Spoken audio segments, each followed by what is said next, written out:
Kamusta kayong lahat? Ngayong araw, sana'y nasa mabuti kayong kalusugan at puspos ng kaligayahan.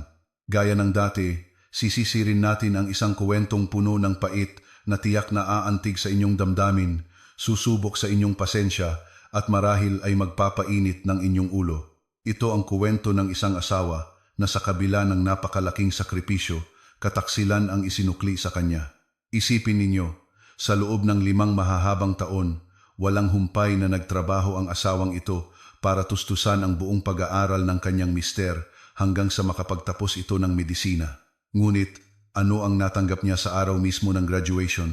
Sa halip na pasasalamat, isang papeles ng diborsyo ang inabot sa kanya. Mayabang na sinabi ng kanyang asawa, "Hindi na tayo magka-level. Nahihiya akong magkaroon ng asawang ordinaryong tulad mo." Pagkatapos ng hiwalayan, naglaho ang asawa na parang bula. Subalit, 1 taon ang lumipas. Ang kanyang dating asawa, na isa ng ganap na doktor, ay nagpanik at desperadong hinanap siya. Ano kaya ang nangyari?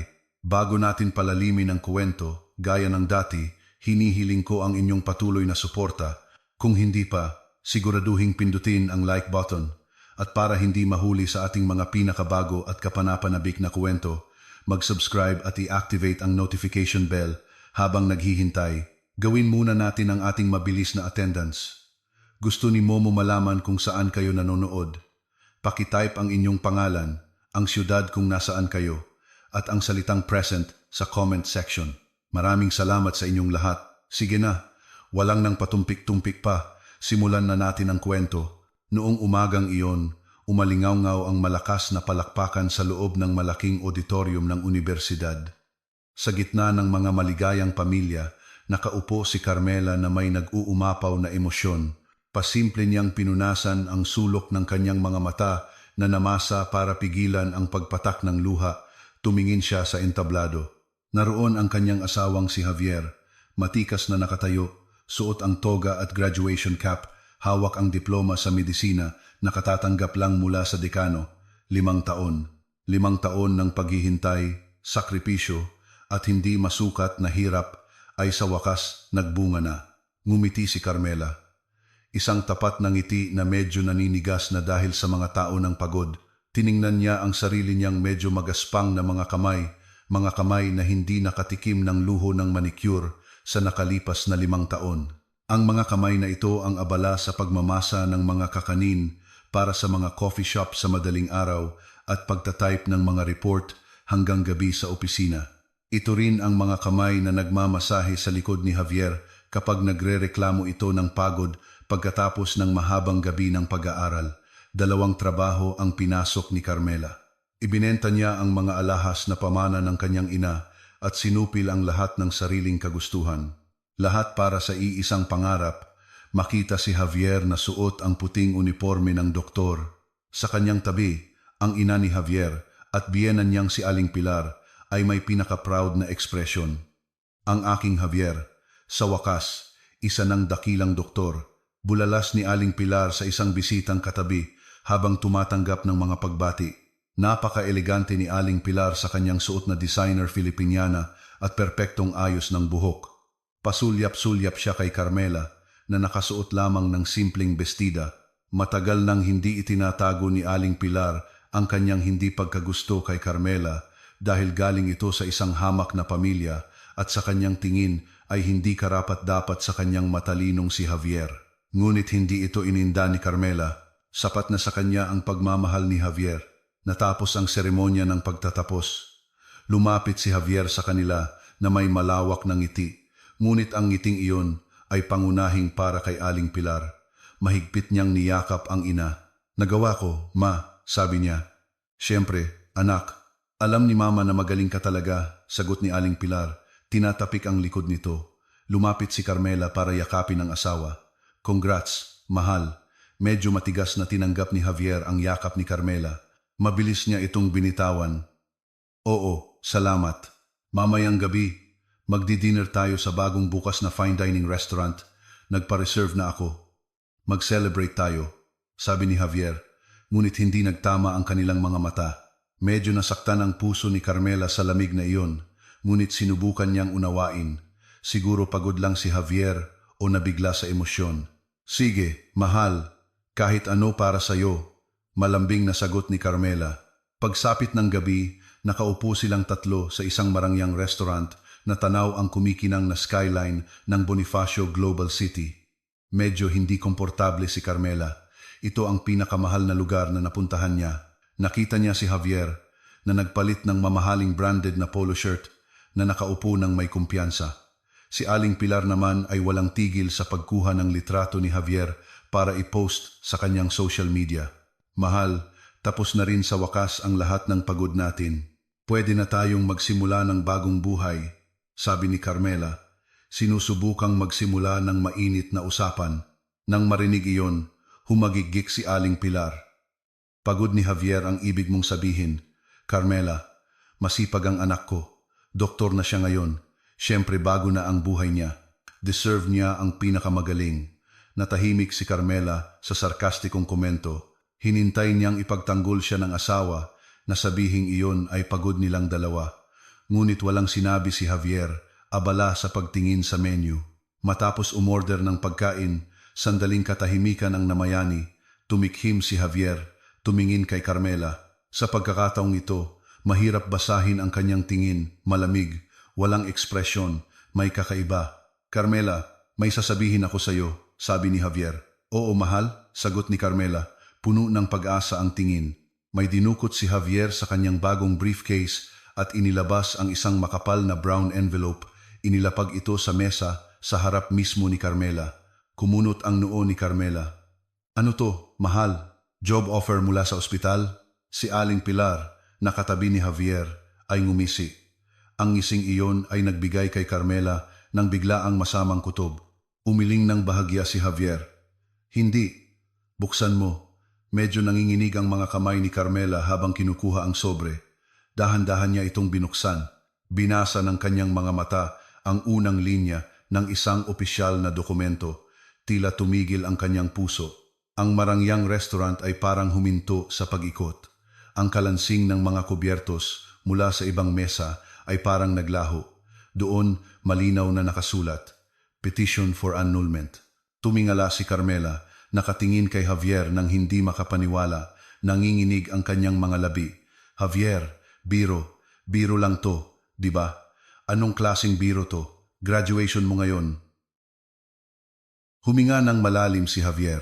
Nanigas ang kanyang mukha. Para bang ang maskara ng kaligayahan na suot niya buong araw ay biglang nahulog. Seryoso ako, Carmela. Hindi na tayo pwedeng magsama. Pero bakit? Anong ginawa kong mali, mahal? Sa loob ng 5 taon, ako. Nabasag ang boses ni Carmela. Eksakto. Biglang putol ni Javier. Sapat na ang 5 taon. Doktor na ako ngayon. May magandang kinabukasan ako. Kailangan ko ng partner na ka-level ko. Isang taong pwede kong isama sa mga importanteng pagtitipon, isang taong babagay sa social status ko. Tiningnan siya ni Javier mula ulo hanggang paa, sinusuri ang simpleng bestida, ang pagod na mukha na walang kolorete. Carmela, hindi na tayo magka-level. Sinabi ni Javier ang mga salitang iyon ng napakagaan, na para bang ang 5 taon ng sakripisyo ni Carmela ay walang halaga.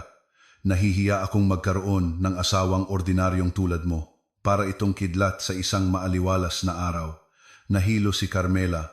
Ang mga mapaninsultong salitang iyon ay binitiwan ng lalaking naging sandalan niya, tagapag-alaga at taga-suporta ng kanyang mga pangarap. Dagdag pa ni Aling Pilar na may matagumpay na boses. Narinig mo, Carmela? Iba na ang standards ni Javier ngayon. Dapat noon palang alam mo na ang lugar mo. Mas mabuting maghiwalay na kayo ngayon bago ka pa maging pabigat at ipahiya mo siya sa komunidad ng mga doktor. Ituring mo na lang na charity work, yung perang kinita mo. Ang mga luhang pinipigilan ni Carmela ay sa wakas bumuhos. Hindi isang patak, kundi isang rumaragasang agos. Ang sakit, kahihiyan, at kataksilan ay dumurog sa kanyang puso. Tiningnan niya si Javier, naghahanap ng kahit anong bakas ng lalaking minsan ay minahal siya, ngunit isang mayabang na estranghero lang ang nakita niya. Tiningnan niya si Aling Pilar, nang umingisi ng may kasiyahan. Kinagat ni Carmela ang kanyang labi nang mariin para pigilan ang isang hikbi na gustong kumawala. Hindi niya sila bibigyan ng kasiyahang makita siyang gumuho sa publiko. Gamit ang mga kamay na marahas na nanginginig, nilukot niya ang papeles ng diborsyo.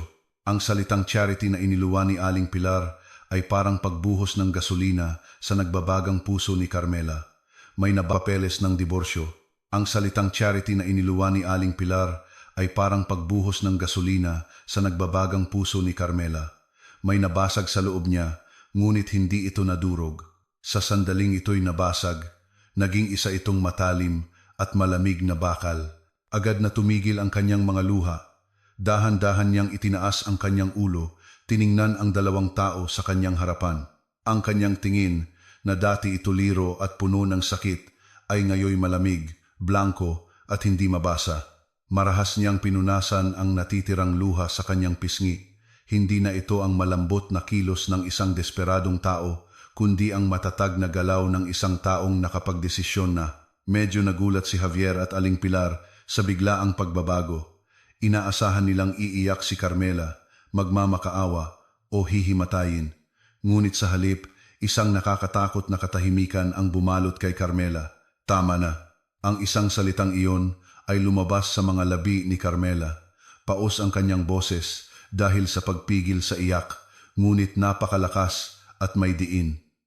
Aling Pilar, sabi ko tama na. Inulit ni Carmela. Ngayon ay diretsyo nang nakatingin sa mata ng kanyang biyenan na nagsisimula ng maguluhan. Sinabi niyo na alamin ko ang lugar ko. Sinabi niyo na ang mga sakripisyo ko ay charity lang. Sinabi niyo na pabigat ako. Humalakhak ng bahagya si Carmela. Isang mapanuyang tawa, mas nakakakilabot kaysa sa isang nagwawalang iyak. Hindi naging komportable si Javier sa tawang iyon. Akala niyo ba tatayo lang ako rito? Habang tinatapakan at pinapahiya niyo ako ng ganito. Bumaling si Carmela kay Javier na ngayon ay medyo tensyonado at naguguluhan. At ikaw, Mr. Javier, ang paraan ng pagdiin niya sa Mr. ay parang isang pangungutya. Sinasabi mong naging doktor ka. Sinasabi mong sayo ang titulong yan. Nagkakamali ka. Dahan-dahang tumayo si Carmela mula sa kanyang upuan. Kalmado ang kanyang mga kilos, ngunit puno ng pigil na galit. Ang kanyang kamay, ang parehong kamay na kalulukot lang sa papeles ng diborsyo, ay ngayon ay nakaturo ng diretso sa mukha ni Javier na nagsisimula ng mamutla. Akin din ang titulong yan. Biglang tumaas ng isang oktaba ang boses ni Carmela. Nagulat si Javier at Aling Pilar at napalingon pa ang mga customer sa katabing mesa. Walang pakialam si Carmela. Bawat sentimo na nagdala sayo sa graduasyon, na yan ay pawis ko. Sigaw ni Carmela. Nanginginig ang boses sa pigil na emosyon. Bawat makapal na textbook na binili mo ay pagkain na inalis ko sa sarili kong bibig. Bawat gabi na mahimbing kang natutulog bago ang exam, gising ako hanggang madaling araw para maghanda ng mga kakanin para sa mga order. Ikaw, tinusok ni Carmela ang dibdib ni Javier gamit ang kanyang hintuturo. Hiniram mo lang ang katawan ko, ang lakas ko, at ang buong buhay ko sa loob ng 5 taon para bilhin ang titulong yan. Umaalon ang kanyang dibdib, hinihingal habang pinipigilan ang galit na umaakyat sa kanyang ulo. Sabi niyo, hindi ako ka-level ninyo? Tumawa ulit si Carmela. Mas malakas ngayon. Tama kayo, hindi ko nga kayo ka-level. Pinalipat-lipat niya ang kanyang matalim na tingin sa pagitan ni Javier at Aling Pilar. Hinding-hindi ko magiging ka-level ang isang duwag na tinatalikuran ng asawa sa araw mismo ng kanyang graduation. At hinding-hindi ko magiging ka-level ang isang ina na buong pagmamalaking sinusuportahan ang kataksilan ng anak para lang sa social status. Kinuha ni Carmela ang kanyang simpleng shoulder bag mula sa upuan. At tandaan niyo to, kayong dalawa, diniinan ni Carmela ang bawat salita, magsisisi kayo. Nasaktan ng pride bilang isang bagitong doktor at galit dahil napagalitan sa publiko, tumayo si Javier. Namumula ang mukha niya sa hiya at galit. Carmela, umupo ka. Huwag kang gumawa ng iskandalo. Ano pa bang gusto mo? Ha? Hatiin ang ari-arian? Wala tayong ari-arian. Nakalimutan mo na bang lahat ng pera mo napunta sa tuition ko? Sigaw ni Javier, sinusubukang takutin si Carmela para bumalik sa pagiging sunod-sunuran. Ngunit sa halip ay ngumiti si Carmela. Isang ngiting napakalamig na kinilabutan si Javier. Akala mo ba tanga ako, mahal? Kinuha ni Carmela ang kanyang cellphone Wala na siyang pakialam sa tingin ng mga tao sa paligid. Akala mo ba hindi ko napapansin ang mga kabalbalan mo sa loob ng 6 na buwan? Nagsimula kang itago ang cellphone mo tuwing dadaan ako. Nagsimula kang umuwi ng gabi na ang dahilan ay group project pero amoy pabango ng ibang babae ang damit mo. 1 linggo lang ang nakalipas, isinuko ko ang pagbili ng bagong damit para lang mabayaran ang huling balanse mo sa tuition. Tapos bigla kang nagkaroon ng pera para sa isang bagong branded na relo. Natigilan si Javier. Wala siyang ideya na napansin ni Carmela ang lahat ng iyon. Nagdial si Carmela ng isang numero sa speed dial ng kanyang telepono. Attorney Morales, hello po. Pasensya na sa abala sa ganitong oras. Kumunot ang noo ni Javier. Attorney Morales? Sino si Attorney Morales? Tanong niya nang may pagdududa. Si Aling Pilar, na kanina'y mayabang, ay mukha ng balisa. Nanigas ang kanyang mukha. Hindi pinansin ni Carmela si Javier na para bang wala ito roon. Opo, si Carmela po ito. Tama ang mga hinala natin. Saglit na nakinig si Carmela sa boses sa kabilang linya. Opo, attorney, natanggap ko na ang papeles ngayong gabi tulad ng inaasahan. Eksakto sa senaryong hinulaan ninyo. Kumabog ang dibdib ni Javier. Hinala, hinulaan. Sige po, ituloy nyo na. Pagpapatuloy ni Carmela, ang boses ay nakakakilabot sa kalmado. Iproseso na po agad ang lahat ng dokumentong iniwan ko sa opisina nyo noong 1 linggo. Opo, attorney. Lahat kasama ang countersuit para sa infidelity at fraud. At pinakaimportante, isama ang buong breakdown ng claim para sa damages para sa 5 taong gastos sa edukasyon at suporta. Pakisend na po ang subpina sa address ng ospital kung saan siya magsisimulang magtrabaho sa susunod na linggo sa lalong madaling panahon. Nang marinig ang salitang damages, napatayo si Aling Pilar sa kanyang upuan. Maputla ang kanyang mukha. Countersuit? Anong damages, Carmela? Huwag kang mag-imbento. Baliw ka ba? Sinusubukan mong i-blackmail ang anak ko. Sigaw niya sa takot. Sa wakas ay ibinaba ni Carmela ang telepono. Isinilid ang cellphone sa kanyang bag sa isang mabagal na kilos. Tiningnan niya si Aling Pilar. Hindi ako baliw, Aling Pilar. Kinukuha ko lang ang karapatan ko. Kayo na rin ang nagsabi na investment to. Well, gusto kong makuha ang balik ng investment ko. Lahat, itinago ko ang lahat ng resibo ng bank transfer, mga resibo ng tuition, at kahit bawat Meralco bill na binayaran ko sa loob ng 5 taon. Bumaling si Carmela kay Javier, na ngayon ay paralisado. Humigpit ang kanyang mga labi. Akala mo ba hahayaan kitang malayang umalis para humanap ng bagong buhay at bagong asawang ka-level mo gamit ang titulong binili ko ng dugot pawis ko? Nagkakamali ka, mahal. Kinuha ni Carmela ang papeles ng diborsyo sa mesa sa harap ni na Javier at Aling Pilar. Hindi niya ito pinunit. Sa halip, maingat niya itong itinupi at isinilid sa kanyang bag. Magandang karagdagang ebidensya to sa korte. Salamat. Hindi ko pipirmahan ang papeles mo, matatag na sabi ni Carmela. Pero ako, ididiborsyo kita at pagbabayarin kita sa bawat patak ng pawis ko bago mo pa maipagmalaki ang puting uniforme na yan. Walang anumang salita, tumalikod si Carmela. Lumabas siya sa marangyang restaurant na iyon. Nang may matatag na mga hakbang, iniwan sina Javier at Aling Pilar na natigilan sa mesa sa harap ng mamahaling pagkaing inorder nila na hindi man lang nagalaw. Nang gabing iyon, hindi na umiyak si Carmela. Ang nag-aalab na galit ay tumuyo sa lahat ng kanyang luha, nag-iwan lamang ng isang bakal na determinasyon. Ang mga hakbang ni Carmela palabas ng marangyang restaurant ay magaan, ngunit ang kanyang mga bakas ay tila nag-aapoy sa malamig na marmol na sahig. Hindi siya umiyak. Ang makapal na galit ay nagpayelo sa kanyang mga luha. Nagmamadali siyang naglakad patungo sa lobby, hindi pinapansin ang mga tingin ng mga empleyado ng restaurant na nagtataka sa kanya, pumasok bilang bahagi ng isang tatluhan at lumabas mag-isa na may nag-aalab na mukha. Agad siyang pumara ng taxi at ibinigay ang address ng studio ni Lucy, ang kanyang kaisa-isang kaibigan sa lungsod. Sa biyahe, nakaupo si Carmela nang hindi gumagalaw ang mga ilaw ng syudad na dapat sana'y saksi sa kanyang masayang selebrasyon, ngayon ay parang Ngayon ay parang isang masakit na pangungutya.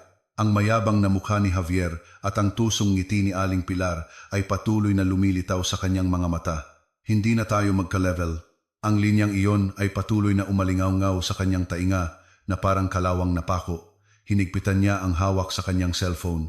Doon nakatago ang contact ni Attorney Morales. Hindi niya hahayaang ang kahihiyang ito ang maging katapusan ng lahat. Ito ang magiging simula. Binuksan ni Lucy ang pinto ng kanyang simpleng studio na may antok na mukha. Ngunit nanlaki ang kanyang mga mata sa gulat nang makita si Carmela sa kanyang pintuan. Carms, anong ginagawa mo rito ng ganitong oras? Di ba dapat nagse-celebrate kayo sa graduation ni Javier? Hindi sumagot si Carmela. Pumasok siya at sa sandaling sumara ang pinto nang hina ang kanyang mga binti. Sumandal siya sa pader. Hiningi niya ang annulment, Lucy. Sabi ni Carmela sa isang mahinahon at paos na boses. Ano? Napasigaw si Lucy sa gulat. Nagbibiro ka ba? Imposible. Sa restaurant. Sa gabi mismo ng graduation niya, ulit ni Carmela at nagsimula na namang manginig ang kanyang boses. Agad na niyakap ni Lucy ang kaibigan. Sa mga braso ni Lucy, gumuho ang panangga ni Carmela. Ngunit hindi ito isang iyak ng desperasyon, kundi isang iyak ng nag-aalab na galit. Ikinuwento niya ang lahat. Ang mga insulto ni Aling Pilar, ang kayabangan ni Javier at ang petition for annulment. Walang hiyang linta, mura ni Lucy, kinuyom ang mga kamao. At yang biyenan mo, tao ba yan o demonyo? Sinabi ko na sa iyo noon pa, Carms, ginamit ka lang nila, alam ko.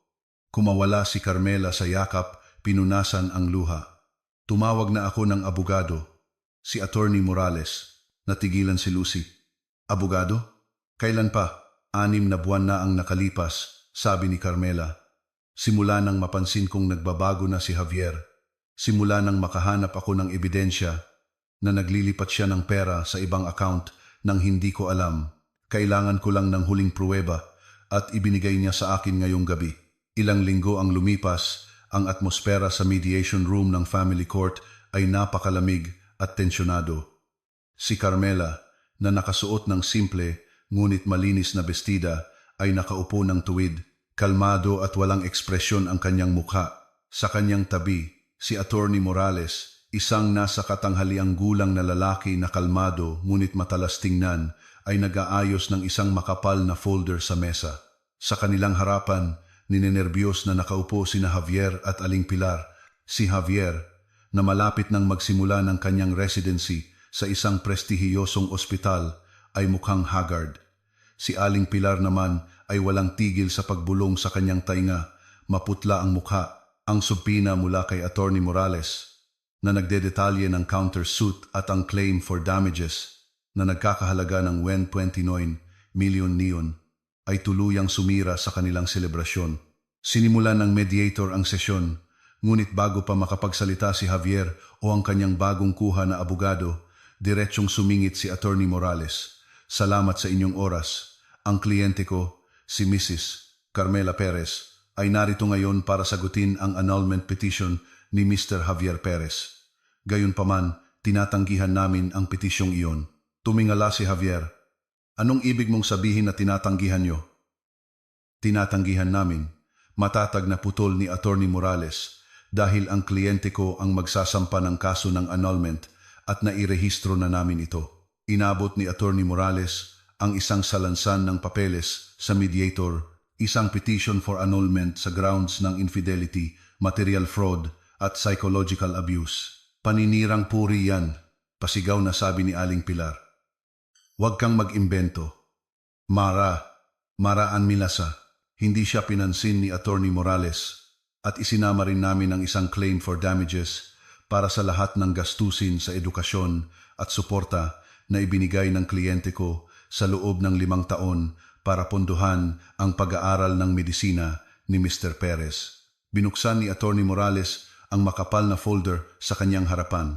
Narito ang lahat ng detalyadong ebidensya mula sa mga bank transfer kada semestre, mga resibo ng pagbili ng libro at gamit sa practice, patunay ng bayad sa upa ng bahay, hanggang sa breakdown ng pang-araw-araw na gasto sa pagkain na ipinapadala ng kliyente ko sa account ni Mr. Perez. Ang kabuuan ay umaabot sa 1.1 milyon. Natigilan si Javier, agad na namutla ang mukha. Ang 11.9 milyon ay isang napakalaking halaga. Ang kanyang panimulang sahod bilang resident doctor ay hindi aabot kahit sa 10 bahagi niyan sa isang taon. Napasinghap si Aling Pilar. Ang abogadong kinuha nila ay napalunok na lang nang makita ang perpektong salansan ng ebidensya. Blackmail to, sabi ni Javier. Ang boses ay pinaghalong galit at takot. Tungkulin niya ng asawa. Carmela, baliw ka ba? Si Carmela, na tahimik lang sa buong panahon, ay sa wakas nagsalita. Tiningnan niya si Javier ng diretsyo. Tungkulin ng asawa na sinabi mong hindi mo ka-level? Tungkulin ng asawa na ikinahiya mo? Tungkulin ng asawa na iniwan mo sa araw ng graduation mo? Tanong ni Carmela. Blanco ang kanyang boses, ngunit matalas. Hindi ako baliw, Javier. Siningil ko lang ang para sa akin. Isang nakakabinging katahimikan ang namayani. Alam ni na Javier at Aling Pilar na wala silang maipanglalaban sa salansan ng ebidensya. Doon, sininyasan ni Carmela nang bahagya si Attorney Morales. Tumango ang abogado. Ang sumunod na mga salita ni Attorney Morales ay muling nagpatensyonado kina Javier at Aling Pilar. Ang kliyente ko ay isang mabuting tao. Ayaw na niyang patagalin pa ang usaping ito. Tiningnan ni Carmela si Javier. Iuurong ko ang 29 million na damage claim. Napanganga sina Javier at Aling Pilar, hindi makapaniwala sa narinig na may ilang kondisyon. Mabilis na dagdag ni Carmela. Una, tatanggapin mo ang annulment petition ko. Ang dahilan ay dapat malinaw na nakatala, infidelity at abandonment. Gusto kong makuha pabalik ang dangal ko. Nagngit-ngit ang mga ngipin ni Javier. Nakakahiya iyon. Pangalawa, patuloy ni Carmela, walang hatian ng ari-arian. Walang kukunin ako sa bahay na yan at wala ka ring pwedeng hingin sa akin. Kailanman, tabla na tayo. Pangatlo, pipirma kayong dalawa sa isang kasunduan na hinding-hindi nyo na ako guguluhin o ang pamilya ko. Pang-apat, isasara natin. Ngayon walang apela, walang pagpapaliban. Tiningnan ni Javier si Aling Pilar. Si Aling Pilar na halos matakot sa ideya na ibenta ang kanilang bahay para bayaran ang iren 29 milyon na utang ay agad na tumango sa takot. Sige, pirmahan mo na, Javier, bulong niya. Walang halaga ang pride kumpara sa ganoong kalaking utang. Si Javier, na nanginginig ang mga kamay sa pinaghalong hiya at ginhawa, ay pumirma sa kasunduan. Napakabilis ng proseso ng annulment. Bumagsak ang martilyo ng hukom. Opisyal ng malaya si Carmela. Lumabas siya ng korte nang hindi lumilingon. Iniwan si Javier na nanghihinang napaupo at si Aling Pilar na umiiyak sa ginhawa. Nang hapong iyon, tinapos ni Carmela ang pag-iimpake ng kanyang mga huling gamit sa isang lumang maleta sa studio ni Lucy. Ibinenta na niya ang natitirang alahas at nakalikom ng sapat na pera para magsimula ng bagong buhay. Carms, yung Gure 29 milyon, sa'yo yun. Pwede ka sanang bumili ng bagong kondo sa perang yun, sabi ni Lucy, hindi pa rin maintindihan. Isinara ni Carmela ang maleta. Ayoko noon, Lucy. Kung tatanggapin ko ang perang yun, habang buhay akong matatali sa sama ng loob. Maruming pera yun, perang puno ng kahihiyan. Itinuturing kong nagbayad ako ng $11 milyon para sa isang napakamahal na aral sa buhay at ayoko nang ulitin. So, saan ka pupunta? Ngumiti si Carmela. Ito ang unang tunay na tapat na ngiti sa loob ng ilang linggo. Itutuloy ko ang pangarap ko, yung isinantabi ko. Gusto kong bumalik sa kolehiyo. Gusto kong magsulat. May utak pa ako, Lucy. May ambisyon pa ako. Hinawakan ni Carmela ang mga balikat ni Lucy. Pangako, aalis ako sa siyudad na to. Maglalaho ako sa buhay ni Javier at ng nanay niya. Gagamitin ko ang lahat ng puhunan ko, ang lahat ng sakit na to para bumuo ng isang bagay na tunay na malaki. Balang araw, maririnig nila ulit ang pangalan ko at doon nila malalaman kung sino talaga ang hindi ka-level. Mahigpit na niyakap ni Carmela si Lucy. Ingat ka, Lucy, at wag mong sasabihin kahit kanino kung nasaan ako. Oo naman, Carms. Abutin mo ang mga pangarap mo, pagsisihin mo sila. Nang gabing iyon, nagtungo si Carmela sa terminal ng bus. Sinadya niyang pumili ng isang maliit at malayong probinsya, isang lugar kung saan walang nakakakilala sa kanya. Habang nagsisimulang iwas syudad na nagdulot sa kanya ng labis na sakit, tumingin si Carmela sa bintana. Hindi siya umiyak. Isang napakalaking ginhawa lamang ang kanyang naramdaman. Naglaho siya na may dalang isang maleta, isang salansan ng hindi siniling sakripisyo, at isang malaking pangako sa sarili. Isang taon ang lumipas. Ang panahon ay dumaloy ng walang paalam, binabago ang mga tadhana at iniikot ang gulong ng buhay. Sa 15th floor ng pinakaprestihiyosong pribadong ospital sa Metro Manila, isang binatang doktor ang naglalakad ng may tiwala sa sarili. Plansadong-plansado ang kanyang puting uniforme. Isang mamahaling stethoscope ang nakasabit sa kanyang leeg, hindi lang bilang gamit, kundi bilang simbolo ng status. Sa kanyang nameplate, malinaw na nakasulat, Dr. Javier Perez. Siya ang bagong star surgeon ng ospital. Matalino, mabilis, at sa kabila ng kanyang kabataan, pinagkakatiwalaan na ng ilang komplikadong operasyon. Hinahangaan siya ng kanyang mga superior, tinitilian ng mga batang nurse, at tinitingala ng mga kapwa-doktor. Nakuha ni Javier ang lahat ng gusto niya. Ang kanyang dating buhay kasama si Carmela ay parang isang malayong bangungot. Halos hindi na niya maalala ang pangalan ng kanyang dating asawa. Kung sumagi man ito sa kanyang isip, itinuturing lang ito ni Javier na isang kahiyahiyang alaala, isang baitang na kinailangan niyang tapakan para marating ang kinalalagyan niya ngayon. Ang paghiwalay kay Carmela, ang pinakamagandang desisyon sa buhay ko, madalas niyang sabihin sa sarili sa harap ng salamin sa kanyang marangyang penthouse. Si Carmela ay isang pabigat, isang tinik sa sapatos, isang paalala ng kanyang karaniwang nakaraan. Ngayon, malaya na siya at ipinagdiwang niya ang kalayaang iyon sa luho. Hindi na nakatira si Javier sa maliit na apartment na minana niya sa kanyang ama. Sila ni Aling Pilar ay lumipat sa isang marangyang penthouse sa gitna ng BGC kung saan tanaw nila ang city lights gabi-gabi. Siyempre, baon sila sa mortgage.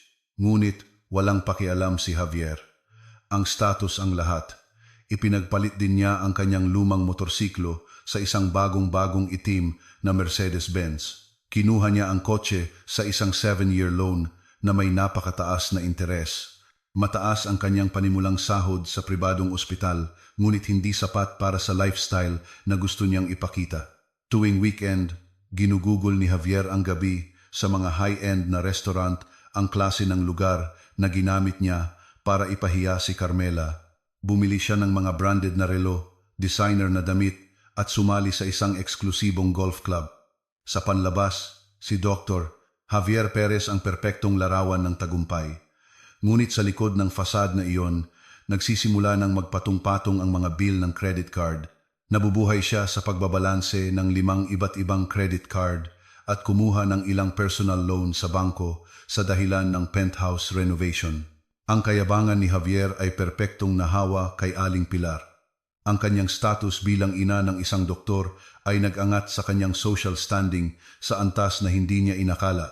Si Aling Pilar ay isa ng ganap na miyembro ng isang social circle ng mga asawa ng negosyante at matataas na opisyal. Tuwing magkikita sila, wala siyang ibang bukang bibig kundi ang kadakilaan ni Javier.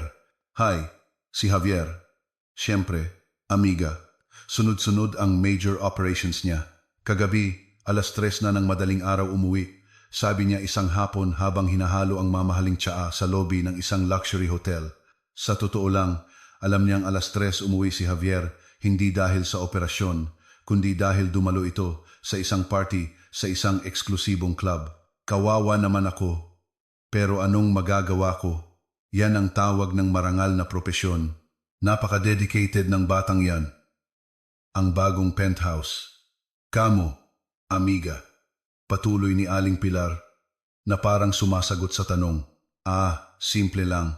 3 kwarto na may city view. Nagpumilit si Javier na doon tumira ang nanay niya. Kailangan daw komportable ako sa pagtanda ko. Napakabuting anak. Patuloy na pinipilit ni Aling Pilar si Javier na humanap na ng bagong partner. Si Javier, isa ng top doctor. Huwag ka nang magkamali ulit sa asawa mo.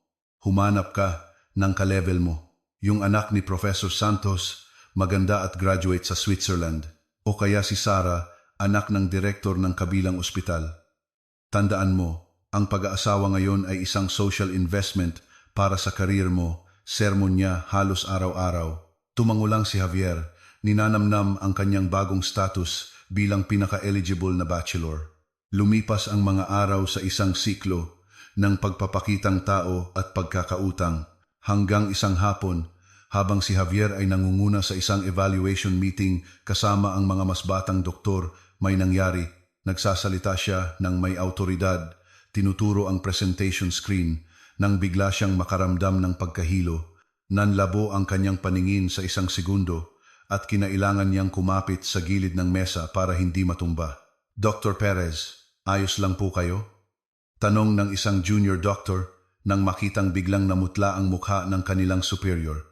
Agad na umayos ng tayo si Javier. Tumikim siya. Ayos lang ako, medyo pagod lang. Sobrang daming operasyon, pabalang niyang sagot. Tuloy tayo. Hindi niya pinansin ang kakaibang pagtibok sa kanyang sentido. Migraine lang siguro to, isip niya. Kulang sa tulog at sobrang kape. Ngunit ang migraine na iyon ay nagsimulang dumalas. Ilang araw ang lumipas habang nanananghalian sa cafeteria ng ospital, mayabang pa rin, pinupuna na hindi masarap ang luto ng chef, ang kanyang kamay na may hawak na kutsara ay biglang nanginig ng bahagya. Ilang segundo lang ang panginginig, ngunit sapat na iyon para kabahan siya. Ano to? Isip niya. Kinuyom niya ang kamao sa ilalim ng mesa, sinusubukang kontrolin ito. Sinisi niya ang aircon na masyadong malamig. Nang gabing iyon, sa kanyang marangyang penthouse, mas malakas na lumabas ang sintomas. Katatapos lang niyang maligo at naghahanda para sa isang dinner date na inayos ni Aling Pilar para ipakilala sa kanya ang isang babae. Nakatayo siya sa harap ng malaking salamin, inaayos ang isang mamahaling kurbata. Bigla, parang tumagilid ang mundo. Sumakit ang kanyang ulo ng matindi na parabang tinutusok ng libu-libong karayom. Tuluyan nang nanlabo ang kanyang paningin at isang malakas na ugong ang umalingaw-ngaw sa kanyang tainga. Napasuray siya paatras. Nabunggo ang dresser sa likuran niya. Nahulog ang mga mamahaling bote ng pabango. Anong nangyayari? Bulong ni Javier, hawak ang ulo na parang sasabog. Bumagsak siya sa sahig. Kinapos siya ng hininga. Isang malamig na pawis ang bumasa sa kanyang damit. Bilang isang doktor, umalingaw-ngaw ang mga alarma ng panganib sa kanyang ulo. Hindi ito ordinaryong pagod o migraine. Ngunit ang kanyang malaking ego ay tumatangging aminin ito. Hindi siya pwedeng magkasakit. Ang dakilang Dr. Javier Perez sa tuktok ng kanyang karera ay hindi pwedeng magkasakit. Gumapang siya papunta sa medicine cabinet at kumuha ng 2 high dosage na painkiller. Nilunok niya ito ng walang tubig. Pagkalipas ng 15 minuto, dahan-dahang humupa ang sakit. May natitira pang pagtibok, ngunit tiningnan niya ang sarili sa basag na salamin sa sahig. Maputla ang kanyang mukha. Tumunog ang telepono. Si Aling Pilar. Javier, nasaan ka na? Naghihintay na si Sara at ang pamilya niya. Huwag mong ipahiya ang nanay mo. Huminga ng malalim si Javier, sinusubukang tipunin ang natitirang lakas. Opo, ma. Papunta na. Traffic lang. Pagsisinungaling niya. Tumayo siya, nanginginig pa rin ng bahagya ang katawan. Hinilamusan ang mukha at inayos muli ang buhok. Tiningnan niya ang salansan ng mga credit card bill at resibo ng monthly amortization ng kotse sa kanyang mesa. Bigla, ang lahat ng luho ay naging malamig at nakakatakot. Nagsimulang gumapang ang takot sa kanyang isipan, ngunit iwinaksi niya ito. Hindi. Ayos lang ako. Bulong niya. Kailangan ko lang magpahinga. Babalik din sa normal ang lahat. Kinuha niya ang susi ng kanyang Mercedes at umalis. Suot muli ang maskara ng tagumpay at kayabangan. Ang maskara ng kayabangan na isinuot ni Javier sa loob ng 1 taon ay sa wakas ay nabitak at nadurog.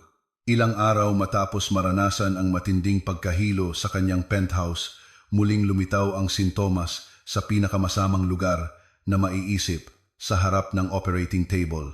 Pinangungunahan niya ang isang simpleng appendectomy, isang procedure na kaya niyang gawin kahit nakapikit. Naghugas na siya ng kamay, isinuot ang sterile gloves at hihingin na sana ang scalpel mula sa nurse. Bigla, Nanginig ang kanyang kamay.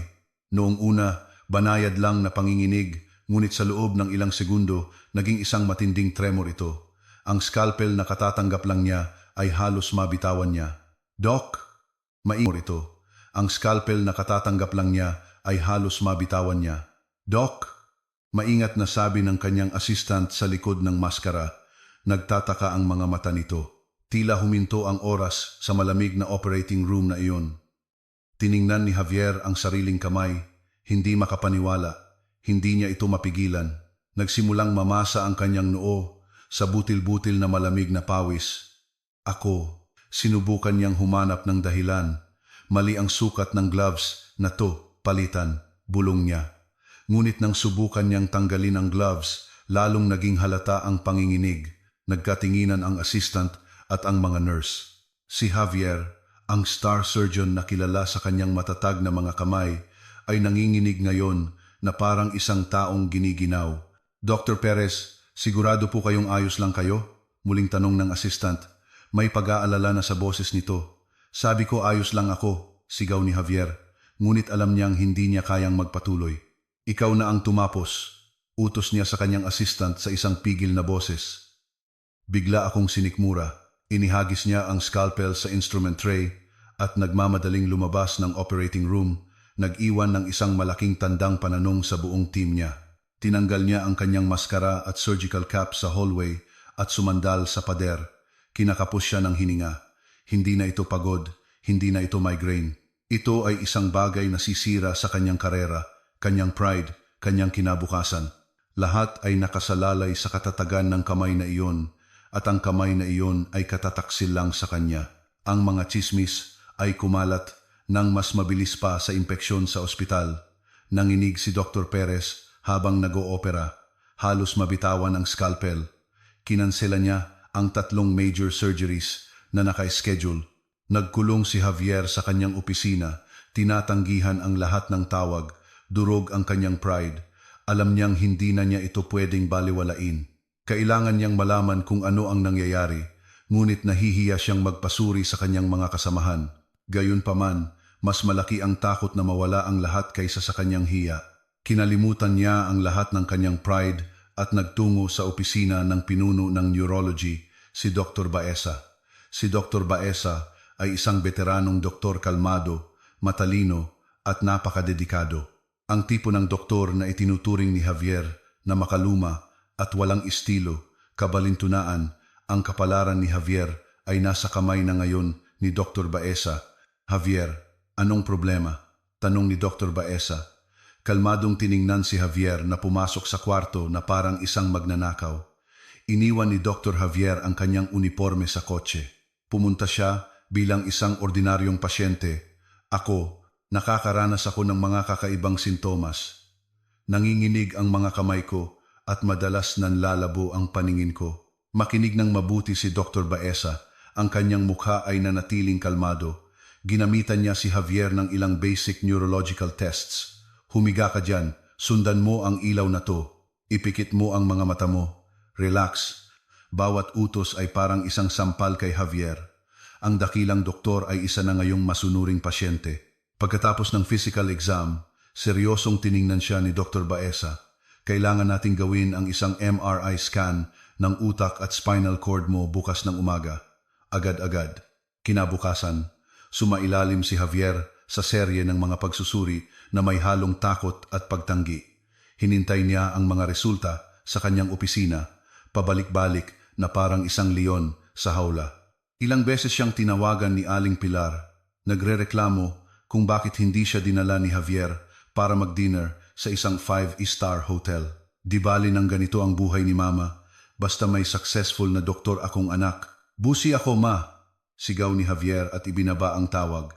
Tumunog ulit ang cellphone niya. Si Dr. Baeza na. Lumabas na ang resulta. Javier, pwede ka bang pumunta sa opisina ko ngayon? Bumagsak ang puso ni Javier. Mabibigat ang mga paa niyang nagtungo sa opisina ni Dr. Baeza. Naghihintay na ang veteranong doktor. Sa malaking computer screen sa likod ng kanyang mesa ay nakapaskil ang MRI results ni Javier. Hindi nagpaligoy-ligoy si Doktor. Baeza, Javier, umupo ka. Itinuro ni Dr. Baeza ang screen. Tingnan mo to. Itinuro niya ang ilang abnormal na puting tuldok sa spinal cord at optic nerve ni Javier. Hindi ito tumor o stroke. Kung gayon, ano to? Bulong ni Javier, nanginginig ang boses. Isa itong autoimmune disease, bihira at napaka-agresibo. Ang paggamot dito ay para lang pabagalin ang paglala, Javier. Hindi nito mapipigilan o maibabalik ang pinsala na nagawa na. Dahil ang propesyon mo ay isang surgeon, kailangan natin ng isang radikal na solusyon. Ano? Anong solusyon? Sabihin niyo sa akin. Isang hematopoietic stem cell transplant. Ire-reset nito ang immune system mo. Ito lang ang pag-asa mo para makahawak ka ulit ng scalpel. Isang maliit na pag-asa ang sumilay kay Javier. Sige, gawin natin. Kailan natin pwedeng i-schedule? Huminga ng malalim si Dr. Baeza. Ito ang pinakamahirap na parte. Hindi available ang procedure na yan dito sa Pilipinas. Para sa ganitong klase ng autoimmune disease, kailangan itong gawin sa ibang bansa tulad ng Singapore o Germany. Muling kumabog ang dibdib ni Javier. Ang gastos. Magkano? Tiningnan ni Dr. Baeza si Javier ng may awa. Ang tinatayang halaga para sa buong procedure, medical stay at initial recovery ay nasa E90 milyon. 90 milyon. Ang halagang iyon ay tumama sa sikmura ni Javier na parang isang hindi nakikitang martilyo. Kinapos siya ng hininga. Ang 5 milyon. Wala siyang kahit 1 milyon sa kanyang bank account. Lahat ng sahod niya ay napupunta sa amortization ng Mercedes, mortgage ng penthouse, mga credit card ni Aling Pilar at sa kanyang peking lifestyle. At ang insurance ko? Bulong ni Javier, umaasa sa isang himala. Nagbukas ng isa pang folder si Dr. Baeza. Ang health insurance mo, sinasakop lang nito ang mga rehistradong malubhang sakit. Ang sayo ay nasa kategorya na rare at ang HCCT, prosedure para sa autoimmune diseases ay itinuturing pa ring experimental na maraming insurance companies. Ang maximum coverage ay para sa diagnosis at initial treatment dito. Siguro, mga AU 1.5 milyon. Hindi. Umiling si Javier. Imposible. Hindi pwede. AR 90 milyon. Tumawa siya. Isang tuyong tawa na parang iyak. Si Dr. Javier Perez, ang star surgeon na ininsulto ang kanyang asawa dahil hindi sila ka-level. Narito siya ngayon, bangkarote, at may diagnosis ng isang bihirang sakit na nagbabantang iwan siyang bulag at paralisado. Tulirong lumabas si Javier sa opisina ni Dr. Baeza. Pagdating niya sa kanyang penthouse, nanonood ng TV si Aling Pilar sa marangyang sala. Javier, andyan ka na pala. Nag-order si Mama ng mamahaling dinner gamit ang credit card mo. Kain na tayo. Tiningnan ni Javier ang ina na may blankong mga mata. May sakit ako, ma, bulong niya. Ano? Sipon. Sabi ko sa'yo, hindi sipon. Sigaw ni Javier, sumabog ang boses. Malubha ang sakit ko. Kailangan ko ng operasyon sa ibang bansa. 19 milyon ang kailangan. Ang kutsarang hawak ni Aling Pilar ay nahulog sa kanyang mamahaling plato. 90 milyon. Nagbibiro ka ba, Javier? Saan tayo kukuha ng ganung pera? Kababayad lang natin ang down payment ng bago mong kotse. Hindi ako nagbibiro. Ma, sigaw ni Javier. Sa wakas ay tuluyan ng kinain ng takot. Pwede akong mabulag. Pwede akong maparalisa. Tapos na ang karir ko. At wala tayong pera. Wala tayong kahit ano. Bangkarote tayo. Ma, bangkarote. Nang gabing iyon, sa marangyang penthouse na may dekada pang babayarang mortgage, ang mayabang na si Dr. Javier Perez ay sa wakas umiyak na parang isang bata hindi dahil sa kanyang sakit, kundi sa realisasyon na wala siyang kahit isang sentimo para iligtas ang kanyang buhay at pride. Ang takot ay isang tahimik na silid. Sina Javier at Aling Pilar ay nakakulong na ngayon dito. Ang sigaw ni Javier, bangkarote, tayo, ay umalingaw-ngaw sa kanilang marangyang penthouse, tumalbog sa mga imported na marmol na pader at mamahaling muebles na hindi pa bayad at saka muling bumalik sa kanila na may nakabibinging katahimikan. Si Aling Pilar, na maputla ang mukha, ang unang bumasag sa katahimikan na iyon. ngunit hindi ito isang panaghoy ng awa para sa kanyang anak. Hindi pwede, bulong ni Aling Pilar. Nanginginig ang boses. Hindi siya tumingin kay Javier na nanghihinang nakaupo sa sahig. Tumingin siya sa paligid sa mamahaling abstract painting sa pader, sa crystal chandelier, sa 80-inch flat screen TV. Hindi tayo pwedeng maging bangkarote, Javier. Itong penthouse mo, ang mga bag ni Mama. Lahat ng to, tumawa si Javier. Isang tuyong tawa na parang daing ng isang naghihingalo. Iyan ang problema, Ma. Lahat ng to ay isang ilusyon. Tumayo siya at sinipa ang glass coffee table sa harap niya na dumulas sa gilid. Itong penthouse, 20-year mortgage yan. Ma, halos 10 buwan pa lang ang nababayaran natin. Mas mababa pa ang halaga nito ngayon kaysa sa utang natin sa bangko. Kung ibebenta natin to, may utang pa rin tayong daan-daang libo. At ang Mercedes na ipinagmamalaki mo sa social circle mo, Ma. Patuloy pa ring sinusubukan ni Aling Pilar na itanggi. Yung kotse, marahas na hinilamos ni Javier ang kanyang mukha. 7 years to pay yun, Ma. 7 years. Nilulunod tayo ng interes. Kung ibebenta natin yun ngayon, hindi pa rin sapat para bayaran ang natitirang utang. Wala tayong kahit ano, puro utang. Utang sa lahat ng dako. Napasinghap si Aling Pilar. Naisip niya ang mga designer bag na naipon niya sa kanyang closet. Kumirot ang kanyang puso. Halos kalahati noon ay mga high-quality replica lang na binili niya para makasabay sa kanyang social circle nang hindi na ginagamit ang mga credit card ni Javier. Totoong nabubuhay sila sa isang kasinungalingan. Kung ganoon, anong gagawin natin? Ayon 90 milyon? Sa wakas ay nanghihinang napaupo si Aling Pilar sa mamahaling sofa. Yung mga amiga ko sa social circle. Si Mrs. Ortiz, asawa ng bank director. Si Mrs. Jimenez, asawa ng construction magnate. Siguradong tutulong sila. Hindi nila hahayaang magdusa ang amiga nila. Sandaling nag-alab ang walang saysay na pag-asang iyon. Kinuha ni Aling Pilar ang kanyang telepono na nanginginig ang mga kamay. Tinawagan niya si Mrs. Ortiz. Sumagot ang isang masayang boses. Hello, Pilar. Napatawag ka? Amiga, tulungan mo ako. Tulungan mo ako. Agad na humagulgol si Aling Pilar. Si Javier. Malubha ang sakit ni Javier. Amiga, kailangan niya ng 90 milyon para sa operasyon. Pakiusap, amiga. Pahiramin mo ako ng pera. May sandaling katahimikan sa kabilang linya at agad na naglaho ang masayang boses. 90 milyon. Diyos ko, Pilar, ang laki niyan. Naku, pasensya na, Pilar. Nasa isang importanteng meeting sa ibang bansa ang mister ko, hindi ko siya pwedeng abalahin at ako naman sobrang busy sa paghahanda ng isang charity event. Tawagan na lang kita ulit, Pilar. Click. Pinatay ang tawag. Natulala si Aling Pilar. Sinubukan niyang tawagan ulit. Busy na. Tinawagan niya si Mrs. Jimenez. Rejected. Tinawagan ulit. Rejected na naman. Tinawagan niya si Mrs. Vega. Pareho ang sagot. Naku, Pilar, kailangan din namin ng pondo para sa renovation ngayon. Bad timing. Lahat ng mga amiga sa social circle na pumuri sa kanya noon ay iniiwasan na siya ngayon na parang isang salot. Inihagis ni Aling Pilar ang kanyang telepono sa sofa. Mga sinungaling silang lahat. Masasama sila.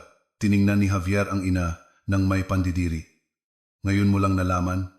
Kaibigan mo lang sila kapag may maipagmamalaki ka. Tulad din ng mga kaibigan ko. Turno na ni Javier. Hindi siya pwedeng umasa sa ina. Kailangan niyang kumilos. Ngunit pinipigilan siya ng kanyang pride bilang isang dakilang doktor na magmakaawa. Sinubukan niyang tawagan ng ilang mga kasamahang doktor na itinuturing niyang malapit. Hello, Mark. Pasensya na sa abala. Tinawagan ni Javier ang kanyang kapwa surgeon, si Mark Vidal. Oh, Dr. Perez, napatawag ka? Lumunok si Javier. Kasi, Mark, may magandang real estate investment opportunity sa abroad. Kailangan ko ng cash. Urgent. Mga 3 to last 5 million. Mayroon ka ba? May narinig na hagik-gik sa kabilang linya. Wow, si Dr. Perez. Naglalaro na sa big leagues ng investment. Pass muna ako diyan, Doc. Sa bago mong Mercedes at penthouse, Mas magaling ka nang gumawa ng pera. Pasensya na, Doc. Kababayad ko lang ng down payment ng bahay ng anak ko, kaya wala akong cash. Good luck sa investment mo. Click. Pinatay. Napahagulhol si Javier. Akala ng lahat ay mayaman siya. Anong kabalintunaan? Ang kayabangang binuo niya sa loob ng isang taon ay naging isang bumerang na ngayon ay pumipigil sa kanya na makatanggap ng tulong. Sinubukan niyang tawagan ang dalawa pang doktor. Pareho ang naging tugon. Sorry Doc, walang pera ngayon. Desperado, nilunok ni Javier ang huling piraso ng kanyang pride. Nag-set siya ng appointment sa hospital director. Kailangan niyang aminin ang kanyang sakit. Baka sakaling mabigyan siya ng ospital ng emergency loan bilang kanilang star employee. Sa malamig na opisina ng direktor, ipinaliwanag ni Javier ang kanyang sitwasyon, walang drama, mga medical facts lang. Nakikinig ang direktor ng may malalim na simpatiya. Dr. Perez, I'm very sorry to hear that. Napakabigat na balita niyan.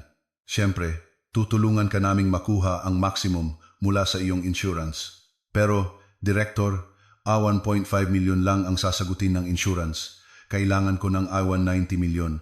Hindi ba pwedeng magpautang ang ospital? Okay lang nakaltasan ang sahod ko sa loob ng 10 o 20 taon, pagmamakaawa ni Javier. Ang kanyang mayabang na tindig ay tuluyan nang naglaho. Dahan-dahang umiling ang direktor.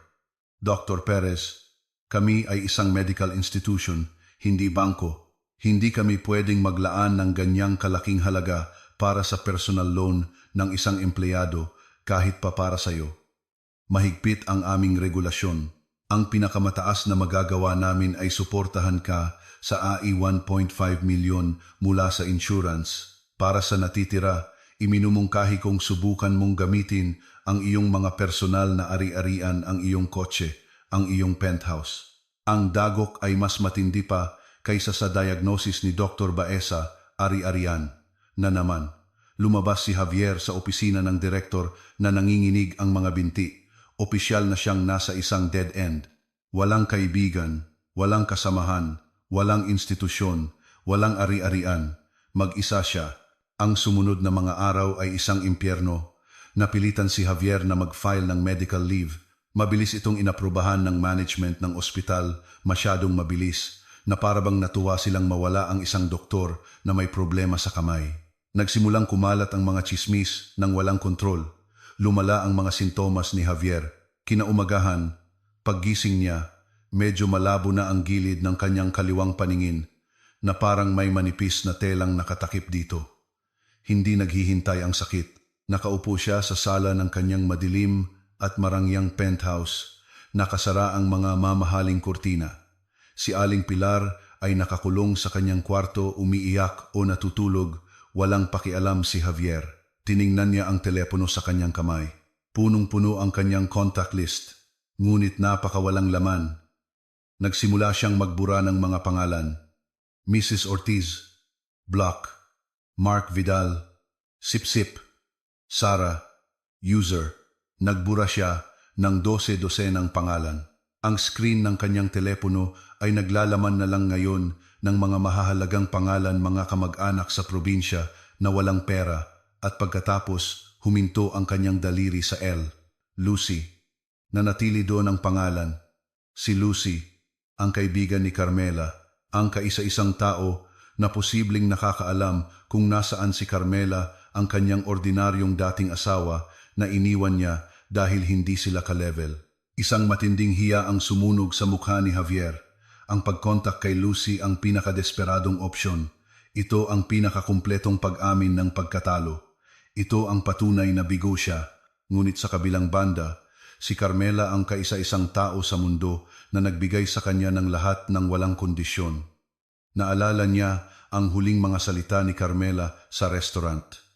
Magsisisi kayo. Narito na ang pagsisisi ngayon, hindi bilang isang simpleng pakiramdam ng kasalanan, kundi isang konkreto, nakakasakal na pagsisisi sa anyo ng isang hatol ng pagkabulag at pagkaparalisa. Tiningnan niya ang pangalan ni Lucy sa screen.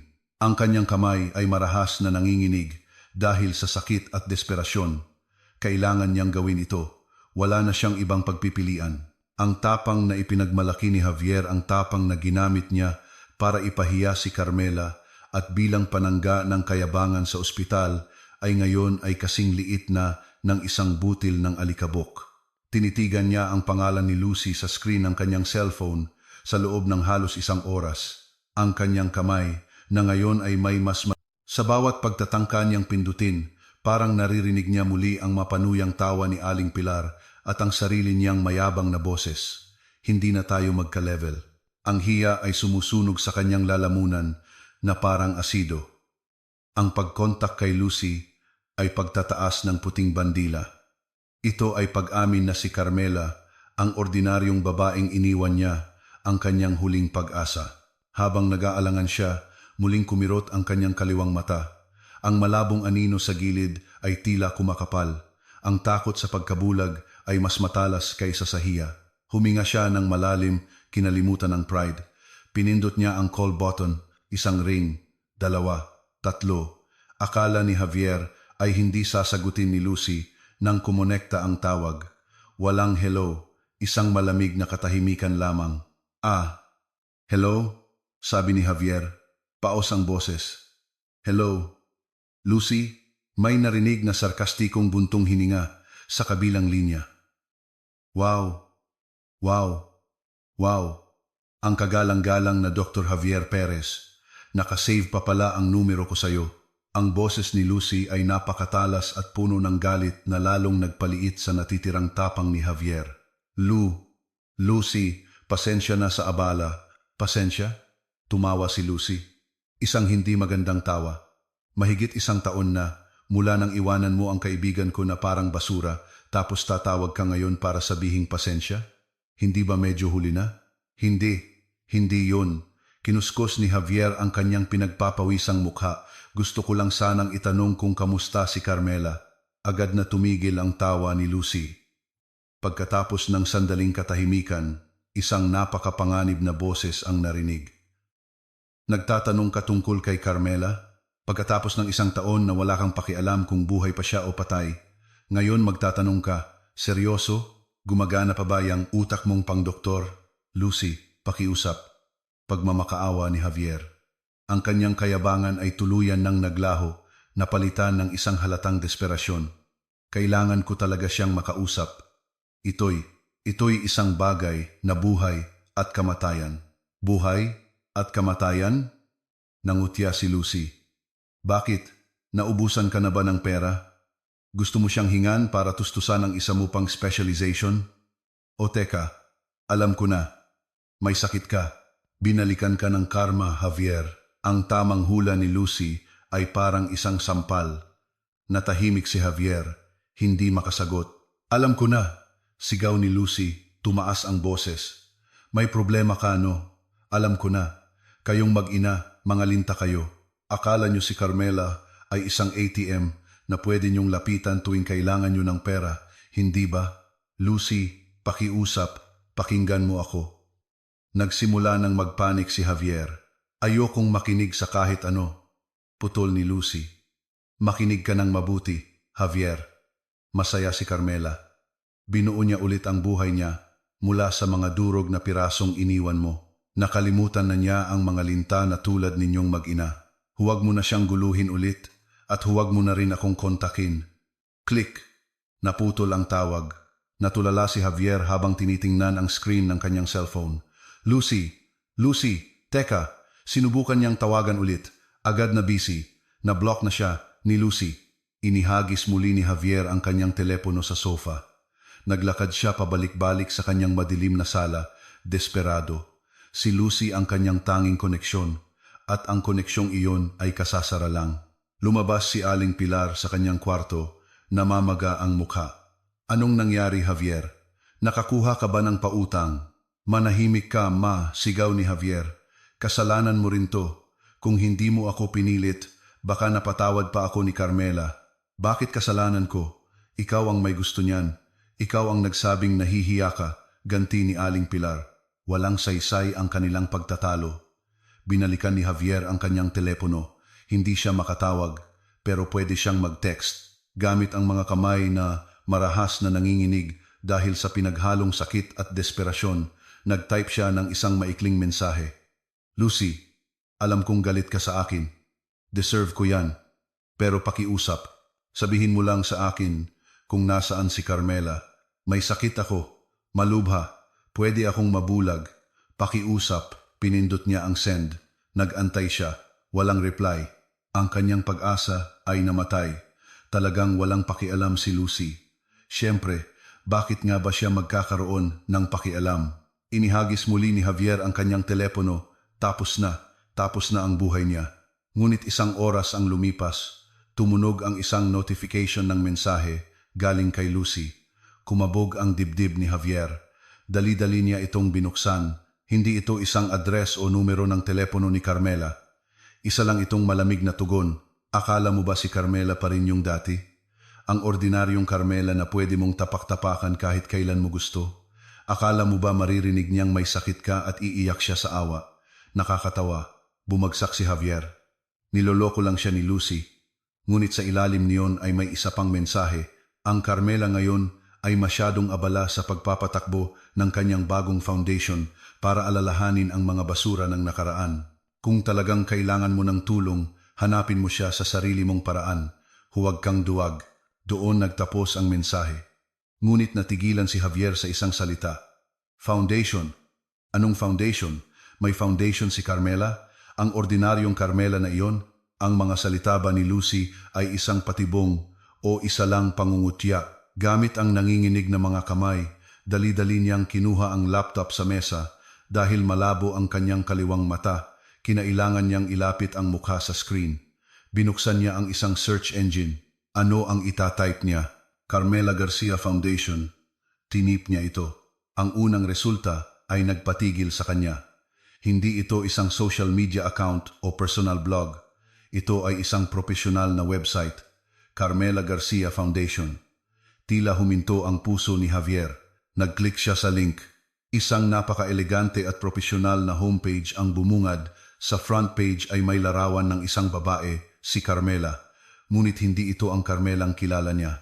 Ang Carmela sa larawan ay nakasuot ng isang well-fitted na dark blue na blazer. Ang kanyang buhok ay nakaistilong bob cut. Nakatayo siya sa harap ng isang modernong gusali, bahagyang nakangiti sa kamera.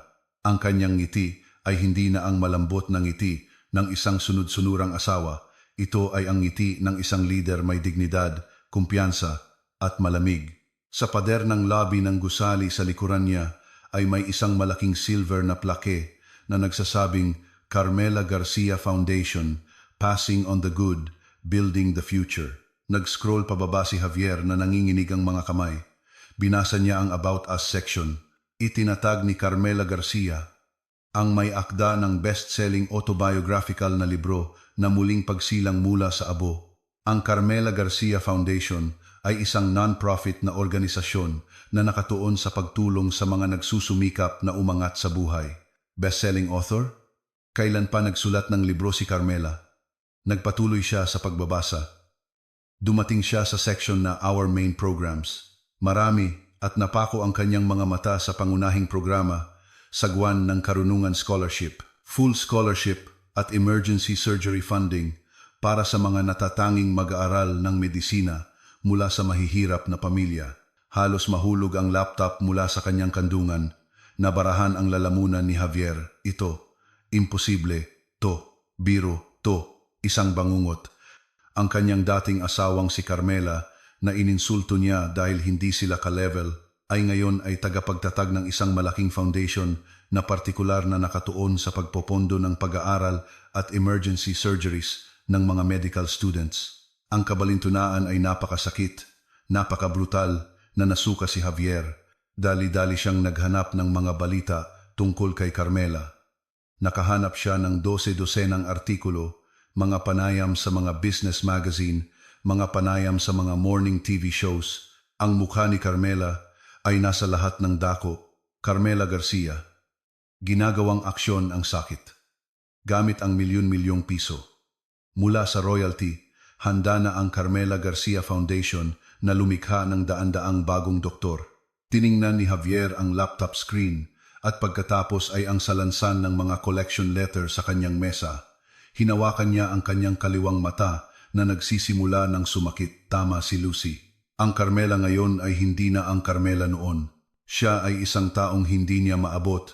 Siya ang taong may hawak ng susi sa lahat ng kanyang problema at siya ang taong pinakasinaktan niya sa mundong ito. Nanatiling nakabukas ang laptop screen, nagbibigay ng isang malamig na asul na liwanag sa madilim na sala ng penthouse. Ang mukha ni Carmela, na may dignidad ng umingiti mula siya paralisado.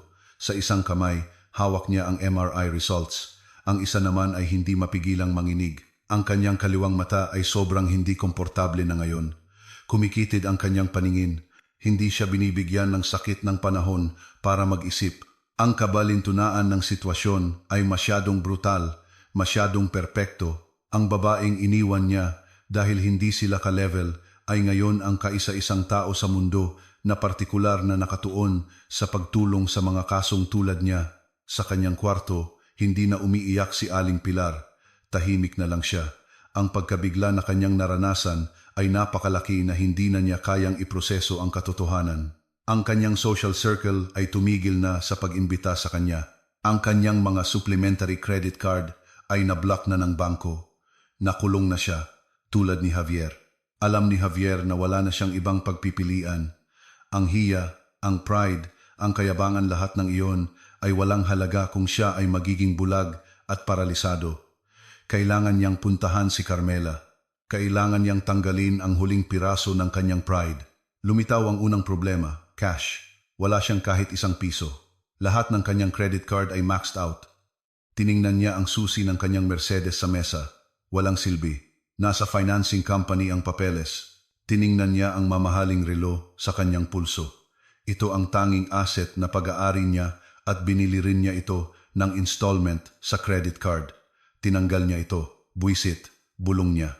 Nagsukbit siya ng jacket para takpan ang kanyang pantulog at nagmamadaling lumabas.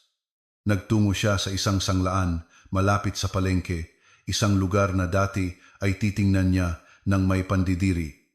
Oo, si Dr.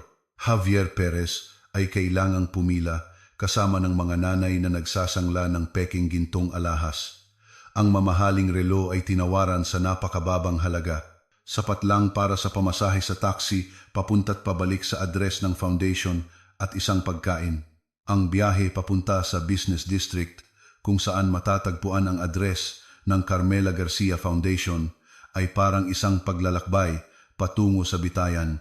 Sanay na mayabang na magmaneho ng kanyang Mercedes, ngayon ay nakaupo siya sa likod ng isang maliit na taxi na amoy murang air freshener.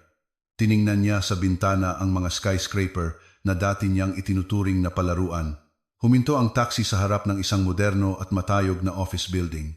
Ang mga glass wall ay matatayog, ang marmol na lobby ay kumikinang. Isang malaking silver na plake ang nagniningning sa ilalim ng sikat ng araw sa umaga, Carmela Garcia Foundation. Binayaran ni Javier ang taxi gamit ang natitirang pera. Nakatayo siyang nanginginig sa bangketa. Ito, totoo, to. Hindi lang ito isang website, ito ay isang maliit na imperyo. Inayos niya ang kanyang gusot na jacket.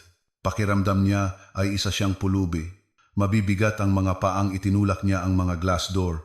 Ang lobby ng foundation ay ibang-iba sa kanyang inakala. Hindi ito tulad ng isang maliit at gusgusing NGO office. Ang lugar ay mas mukhang lobby ng isang 5-star hotel, abalado, propesyonal at puno ng positibong enerhiya. Maraming mga kabataan na nakasuot ng malinis na uniforme, mga scholar, siguro ang mabilis na naglalakad na may dalang mga dokumento. Ang mga pader ay pinalamutian ng malalaking litrato. Si Carmela na nakikipagkamay sa isang university president. Si Carmela na nag-inaugurate ng isang rural clinic. Si Carmela na nakangiti, napapaligiran ng mga medical students na tumitingin sa kanya ng may paghanga. Kumirot ang puso ni Javier. Lahat ng ito, binuo ni Carmela ang lahat ng ito mula sa sakit na idinulot niya. Lumapit siya ng maingat sa reception desk na gawa sa mamahaling solidong kahoy. Isang magiliw na dalaga ang agad nang umiti sa kanya. Good morning, sir. How may I help you? Do you have an appointment? Nabarahan ang lalamunan ni Javier. Ako si Javier Perez. Kailangan kong makausap si Mrs. Carmela Garcia. Emergency. Buhay at kamatayan. Ngumiti ang receptionist. Isang profesional na ngiti na ngayon ay parang isang bakal na panangga. I'm very sorry, sir. Without a prior appointment, I can't interrupt her meetings. If you wish to leave a message or, sabi ko, emergency na buhay at kamatayan, sigaw ni Javier, naging desperado ang boses. Nagsimula na namang manginig ng marahas ang kanyang mga kamay at kinailangan niyang itago ang mga ito sa bulsa ng jacket. Maraming tao sa lobby ang nagsimulang lumingon. Medyo kinabahan ang receptionist. Ang kanyang kamay ay halos kunin ang telepono para tumawag ng security. Anong kaguluhan to? Isang kalmado, malalim, at napakapamilyar na boses ang narinig mula sa direksyon ng isang pribadong elevator sa sulok ng lobby. Natigilan si Javier. Kilala niya ang boses na iyon. Dahan-dahan siyang lumingon. Doon, nakatayo ng matikas, suot ang isang mamahalin at perpektong fit na gray suit ay si Attorney Morales, ang abogado ni Carmela. Kalmado pa rin ang kanyang mukha, ngunit ang tingin sa likod ng kanyang mamahaling salamin ay mas matalas na ngayon. Hindi na siya mukhang isang maliit na abogado na nagtatanggol sa isang inaaping asawa. Mukha siyang isang high-level corporate legal counsel. Tiningnan ni Attorney Morales si Javier. Walang sorpresa sa kanyang mukha, isang malamig na obserbasyon lamang. Lumapit siya. Mr. Perez, hindi ko inaasahang magkikita tayo muli. Lalo na dito. Lumunok si Javier. Ang kanyang hiya ay ngayon ay may halong takot, Attorney Morales. Natatandaan niyo pa po ako? Bahagyang ngumiti si Attorney Morales. Oh, hindi ko kinakalimutan ang isang potensyal na kliyente na sana'y nagpanalo sa akin ng iabat 29 milyon. At hindi ko kinakalimutan kung sino ang nagpalampas sa pagkakataong iyon. Tiningnan niya ang receptionist. Okay lang, Mina. Ako na ang bahala sa ginoong ito. Sinenyasan ni Attorney Morales si Javier na sumunod sa kanya sa isang mas pribadong lugar, isang waiting lounge na may komportableng leather na sofa. Naupo si Javier sa gilid ng sofa, naninigas ang katawan. So, simula ni Attorney Morales, komportableng umupo sa tapat niya at nagdekwatro. Anong nagdala kay Mr. Perez dito pagkatapos ng mahigit isang taon? Huwag mong sabihing nagbago ang isip mo tungkol sa ere 29 milyon at gusto mo nang bayaran? Hindi. Mabilis na putol ni Javier. Hindi yun. May sakit ako, attorney. Malubha ang sakit ko. Alam ko. Tuyong sagot ni Attorney Morales. Napanganga si Javier. Paano nyo nalaman? Ang kaibigan ni Mrs. Garcia, si Miss Lucy, tumawag sa kanya kagabi pagkatapos matanggap ang text message mo. Ikinuwento niya ang lahat tungkol sa HSCT at sa pangangailangan ng A90 milyon. Hiniling sa akin ni Mrs. Garcia na salubungin ka kung sakaling pilit kang pumasok dito. Nagulat si Javier. So nag-report si Lucy. Alam ni Carmela na darating siya. Planado ang lahat ng ito. Pakiramdam niya ay isang daga sa isang patibong. Kung ganoon, nasaan si Carmela? Bulong ni Javier. Ang pag-asa ay may halong takot. Tutulungan niya ako, di ba? Siya. May pakialam pa rin siya. Hindi sumagot si Attorney Morales. Tinitigan lang niya si Javier na may hindi mababasa na ekspresyon. Pagkatapos, inabot niya ang kamay sa coffee table at kinuha ang isa sa mga makakapal at makintab na brochure na maayos na nakasalansan. Ito ang opisyal na brochure ng Carmela Garcia Foundation. Walang sinabi si Attorney Morales. Idinulas lang niya ang brochure papunta kay Javier. Ang nanginginig na kamay ni Javier ay kinuha ang brochure. Binuksan niya ito sa ikalawang pahina. Malinaw na nakadetalye ang vision at misyon ng foundation. At sa ikatlong pahina ay ang kanilang pangunahing programa, Sagwan ng Karunungan Scholarship, full educational funding at emergency surgery expense coverage para sa mga natatanging medical students at professionals. Lahat ay naroon, black and white. Tumingala si Javier, nakatingin kay Attorney Morales na may nagmamakaawang mga mata. Attorney, itong programang ito, ibig sabihin ba nito tutulungan ako ni Carmela? Sumandal si Attorney Morales sa sofa. Tinitigan niya si Javier nang matagal bago sa wakas ay nagsalita sa isang kalmado at nakakakilabot na boses. Totoong itinatag ni Mrs. Garcia ang organisasyong ito para tumulong sa mga tao. Ngunit, Mr. Perez, Ang programang ito ay may proseso. Anong proseso? Gagawin ko ang lahat, bahagyang ngumiti si Attorney Morales. Kung ganoon, bumalik ka sa reception desk. Bakit? Naguguluhang tanong ni Javier. Para kumuha ng form, sagot ni Attorney Morales. Ang application form para sa mga benepisyaryo ng medical assistance, kailangan mong punan iyon ng kumpleto. Isama ang isang Certificate of Indigency mula sa City Social punan iyon ng kumpleto. Isama ang isang Certificate of Indigency mula sa City Social Welfare Office ninyo, isang statement ng iyong mga utang, ang opisyal na diagnosis ni Dr. Baeza at siyempre isang recommendation letter. Pagkatapos, susuriin ng aming team kung kwalipikado ka. Natigilan si Javier. Certificate of Indigency. Si Dr. Javier Perez kailangang pumunta sa City Hall para humingi ng sertipiko ng kahirapan. Mr. Perez, patuloy ni Attorney Morales, hindi ka narito bilang isang dating asawa na naghahanap ng awa.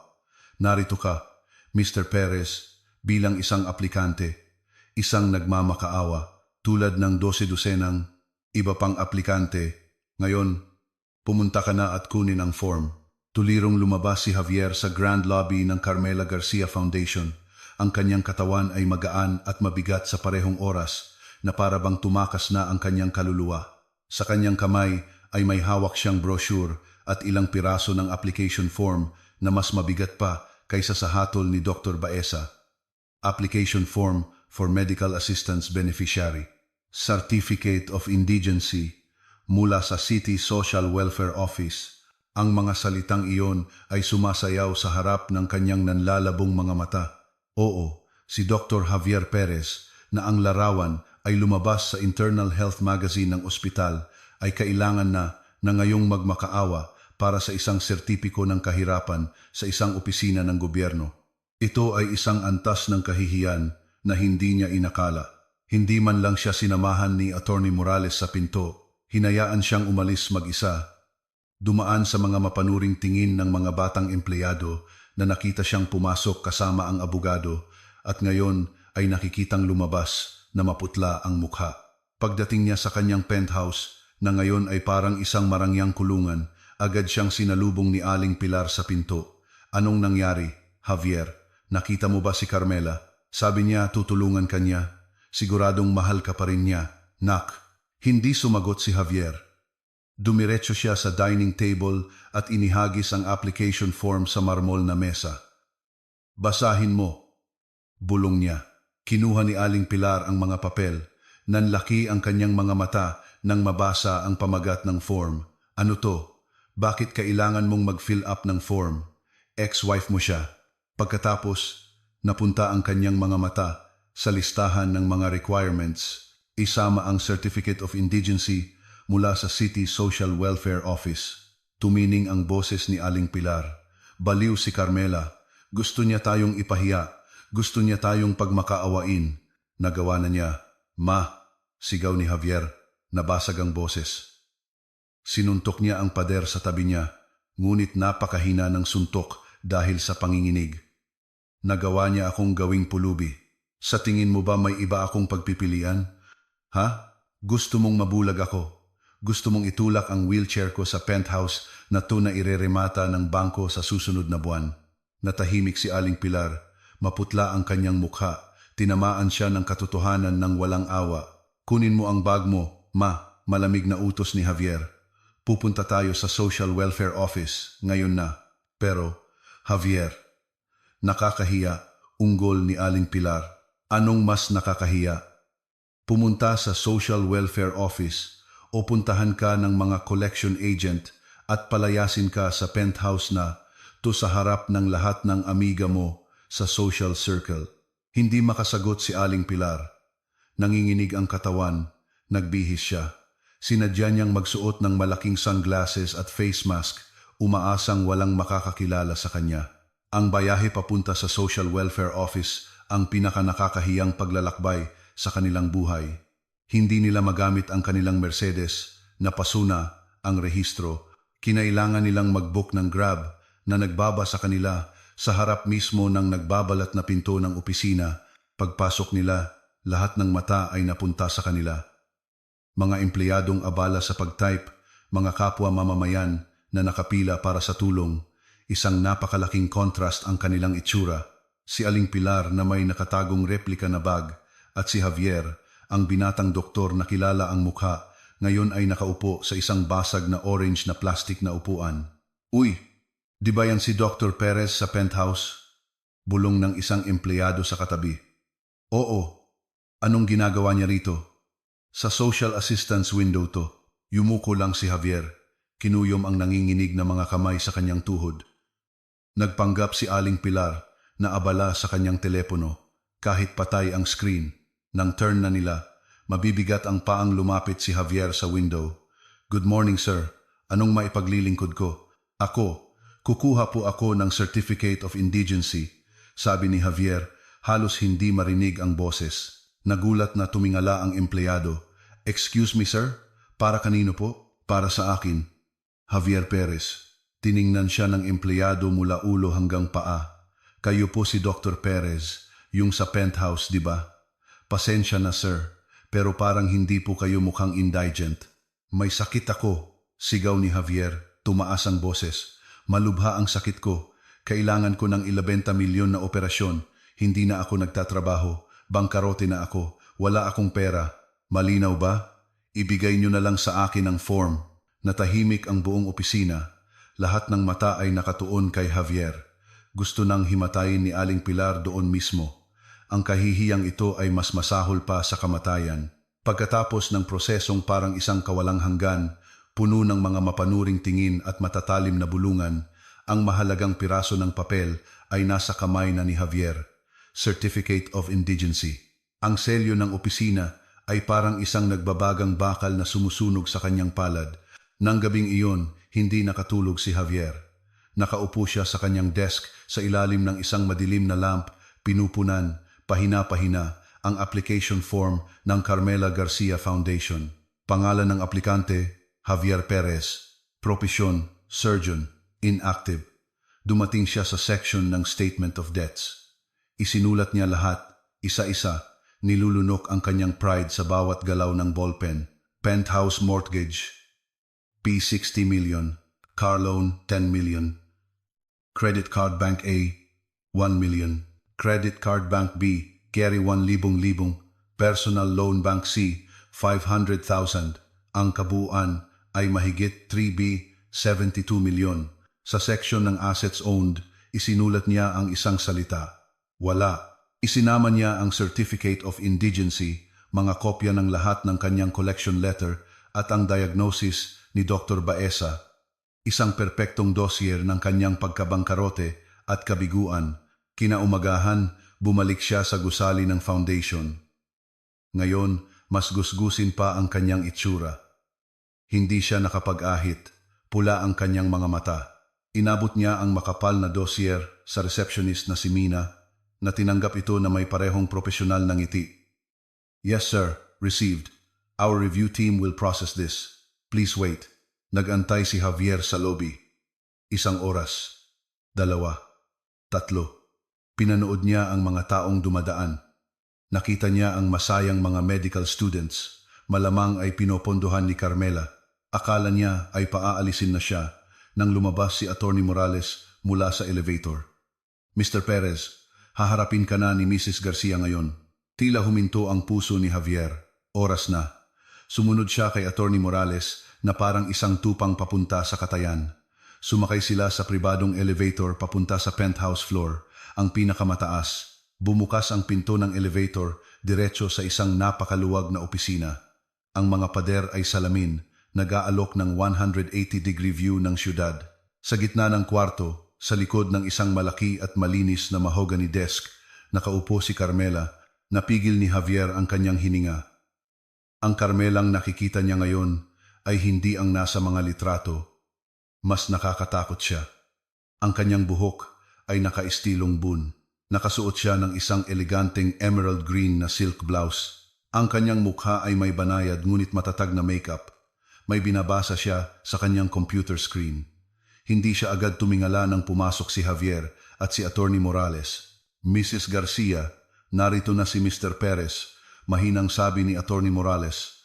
Tinapos ni Carmela ang pagbabasa, pagkatapos ay dahan-dahang itinaas ang kanyang ulo, ang kanyang mga mata, ang pinakabago. Dati, puno ito ng pagmamahal at pagsamba.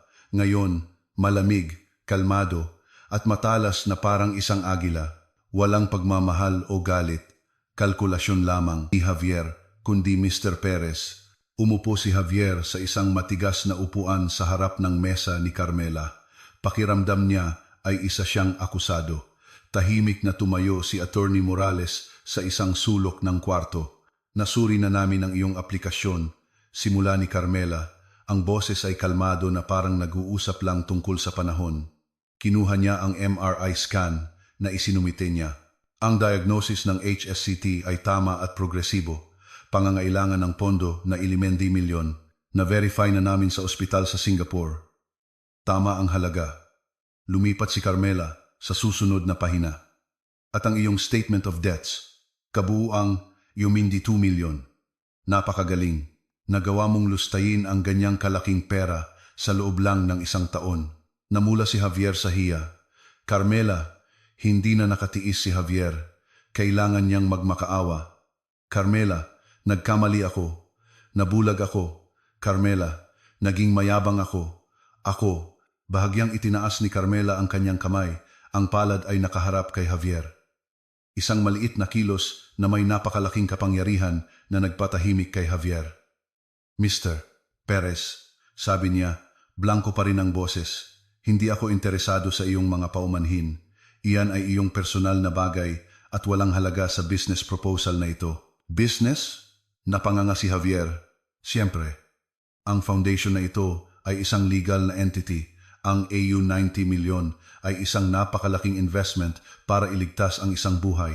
Kailangang suriin ng aking team kung ang asset na ililigtas ay karapat-dapat sa halagang iyon. Parang sinaksak si Javier. Asset? Itinuturing mo akong isang asset? Siyempre, ikaw ay isang sinanay na surgeon. Mayroon kang kakayahan. Sayang kung magiging bulag ka o paralisado. Tinitigan siya ni Carmela. Ngunit, mayroon kang napakasamang track record sa pamamahala ng mga investment na ibinigay sa iyo ng iba. Ang linyang iyon ay direktang tumama sa puso ni Javier. Tinutukoy ni Carmela ang gastos ng kanyang 5 taong tuition. Yumuko si Javier. Talunan na siya. Kung gayon, Carmela, ano ang desisyon mo? Ire-reject mo ba ako? Sumandal si Carmela sa kanyang upuan. Tinitigan niya si Javier ng matagal, napakabigat ng katahimikan sa kwarto. Hindi, ang iyong aplikasyon ay naaprubahan. Napabuntong hininga si Javier. Halos bumuhos ang mga luha ng ginhawa. Carmela, salamat, salamat, pangako, ako. Hindi pa ako tapos, putol ni Carmela, malamig pa rin ang boses.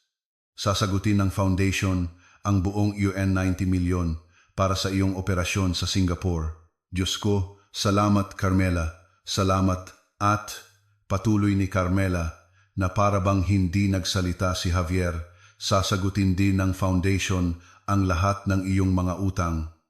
Ang 70 milyon. Napanganga si Javier. Ano? Carmela, babayaran mo ang amortization ng kotse ko, ang mortgage ng penthouse ko. Tama. Ayokong guluhin ng mga collection agent ang aming asset habang nagpapagaling. Hindi makapaniwala si Javier. Ito ay higit pa sa kanyang inaasahan. Carmela, hindi ko alam ang sasabihin ko. Huwag kang magsalita. Dahil hindi ito isang regalo, sabi ni Carmela, hindi ito charity o awa. Tumayo si Carmela at naglakad papunta sa malaking bintana, tinitingnan ang siyudad sa ibaba. Ito ay isang scholarship, isang kontrata sa trabaho, nanigas si Javier. Kontrata sa trabaho? Lumingon si Carmela. Ang kanyang mga mata ay nakatitig kay Javier. Walang bakas ng pagmamahal doon, puro negosyo lang. Ang Carmela Garcia Foundation ay mag-invest ng kabuuang 1162 milyon sa iyo. Pagkatapos mong gumaling at gagaling ka, hindi ka na ang mayabang at malayang Dr. Javier Perez. Ikaw ay magiging isang asset na pag-aari ng Carmela Garcia Foundation. Tiningnan ni Javier si Carmela, hindi makapaniwala. Isang asset na pag-aari ng foundation, eksakto. Muling umupo si Carmela sa kanyang upuan na parang nagsasara ng isang pangkaraniwang business deal. Sinenyasan niya si Attorney Morales. Lumapit si Attorney Morales at inilapag ang isang makapal na itim na leather-bound folder sa mesa sa harap ni Javier. Basahin mo, Mr. Perez, sabi ni Attorney Morales. Iyan ang iyong employment contract. Ang nanginginig na kamay ni Javier ay binuksan ang folder. Sa loob ay hindi isang pahina, kundi 12-dosenang pahina ng siksik na legal na kontrata kasama ang isang debt assumption agreement at isang dedication contract. Nagsimulang magpaliwanag si Carmela, ang boses ay blanco at walang emosyon na parang nagbabasa ng isang financial report. Una, babayaran ng foundation ang kabuuan ng iyong 162 milyon na utang sa loob ng 24 oras, 190 milyon para sa iyong operasyon at 172 milyon para bayaran ang mortgage, car loan at lahat ng iyong credit card. Lumunok si Javier.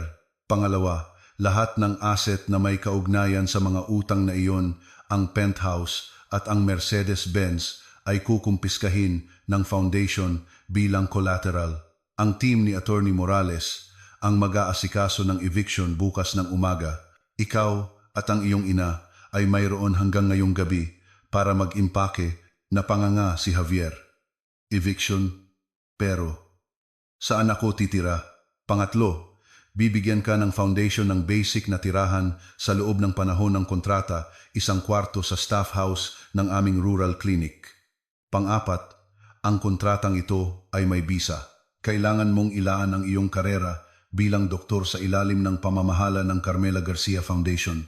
Dahil ang kabuang investment ng foundation sa iyo ay 162 milyon at ang standard na sahod ng isang doktor sa aming clinic ay 150,000 bawat buwan. Kinuha ni Carmela ang isang calculator sa kanyang mesa at tahimik na nag-type. Ikaw ay nasa ilalim ng isang eksklusibong dedication contract sa amin sa loob ng 27 na taon. 20 na taon. Napahandusay si Javier. Isa itong sentensya habang buhay. Gayunpaman, patuloy ni Carmela na para bang binabasa ang kanyang isip kung magtatrabaho ka ng napakahusay. Ang aming foundation ay may early release program para sa mga asset of excellence. Kung maipapakita mo ang pambihirang dedikasyon at serbisyo sa isang malayong lugar, maaaring suriin muli ang iyong kontrata. Malayong lugar? Bulong ni Javier. Hindi mo naman siguro inakala na ilalagay kita sa isang marangyang ospital sa Maynila, di ba, Mr. Perez? Bahagyang ngumiti si Carmela. Ito ang unang ngiti na nakita ni Javier at ito ang pinaka-nakakatakot. Ikaw ay itatalaga sa aming service clinic sa isang bayan sa bundok na 8 oras ang biyahe mula sa syudad. Yumuko si Javier. Wala siyang pagpipilian. Pumirma sa isang 27 taong kontrata sa isang liblib na bayan o maging bulag, paralisado at habulin ng mga collection agent papunta sa kulungan. Pipirmahan ko, bulong ni Javier. Isang matalinong pagpili, sabi ni Carmela. Inabot niya ang isang mamahaling ballpen. Kinuha ni Javier ang ballpen. Ang kanyang kamay ay marahas na nanginginig. Kalahati dahil sa sakit, kalahati dahil sa kanyang kapalaran, nakasaselyo lang. Pinirmahan niya ang bawat pahina na itinuro ni Attorney Morales. Mabuti, sabi ni Carmela sa sandaling natapos ang huling pirma. Dadalhin ka ni Attorney Morales sa bangko para magbukas ng bagong account sa ilalim ng pangalan ng foundation at ihahanda niya ang iyong pag-alis papuntang Singapore sa Makalawa. Magtrabaho ka ng mabuti, Dr. Perez. Muling tumingin si Carmela sa kanyang computer screen.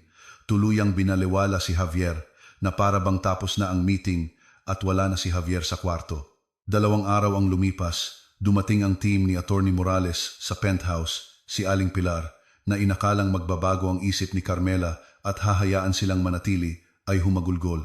Carmela, demonyo ka. Paano mo magagawa to? Bahay namin to. Saan kami titira?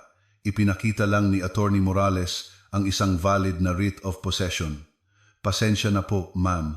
Ang mortgage na ito ay binayaran na ng foundation. Ayon sa kontrata, ang asset na ito ay pag-aari na ng foundation. Mayroon po kayong 1 oras para kunin ang inyong mga personal na gamit.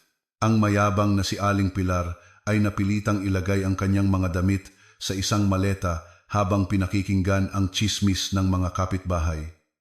Ang Mercedes ni Javier ay hinatak mula sa basement parking. Si Aling Pilar ay dinala ng taxi sa isang maliit at masikip na ay binayaran ng foundation. Pagkatapos noon, kailangan na niyang mag-isa. Samantala, sumailalim si Javier sa operasyon sa Singapore. Naging matagumpay ito.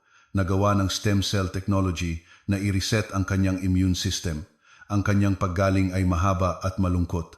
Walang Aling Pilar na nag-aalaga sa kanya, walang mga kasamahang bumibisita, isang nurse lang na kinuha ng foundation. 2 buwan ang lumipas, bumalik si Javier sa Pilipinas. Ganap na siyang magaling. Hindi na nanginginig ang kanyang mga kamay.